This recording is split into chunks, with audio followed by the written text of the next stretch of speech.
ബാങ്കോക്കിലെ ചാറ്റുചാറ്റ് മോളിൽ ഒത്തിരി നടന്നതിന് ശേഷം ഫൈനലി ഞാൻ വിശന്ന് അങ്ങനെ ഫുഡ് കോർട്ടിലെത്തി.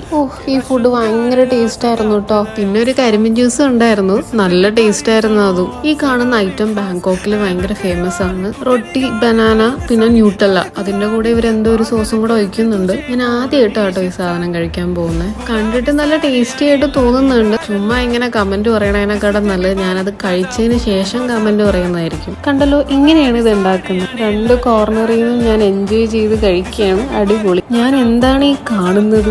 ലക്ഷങ്ങൾ വിലമതിക്കുന്ന ബാഗുകളുടെ ഫ്രണ്ടിലാണല്ലോ ഞാനിപ്പോ നിൽക്കുന്നത് ചാറ്റുചാറ്റ് മോളിന്റെ പുറത്തുള്ള ഓപ്പൺ മാർക്കറ്റിലാണ്. മോളിന്റെ അകത്ത് നടന്ന പോലെ അല്ല, ഇവിടെ കുറെ നടക്കാനുണ്ട്. ഈ നടത്തം എനിക്ക് കംപ്ലീറ്റ് ചെയ്യാൻ പറ്റിയില്ല. 3-4 മണിക്കൂർ കഴിഞ്ഞ് കഴിഞ്ഞാൽ ഞാൻ ഖത്തറിലേക്ക് തിരിച്ചു പോവാണ്. നെക്സ്റ്റ് ടൈം ഞാൻ ബാങ്കോക്കിൽ വരുമ്പോൾ ഫസ്റ്റ് ഇവിടെ ആയിരിക്കും വരാൻ പോകുന്നത്. അപ്പോൾ എല്ലാവർക്കും ടാറ്റാ, ബൈ.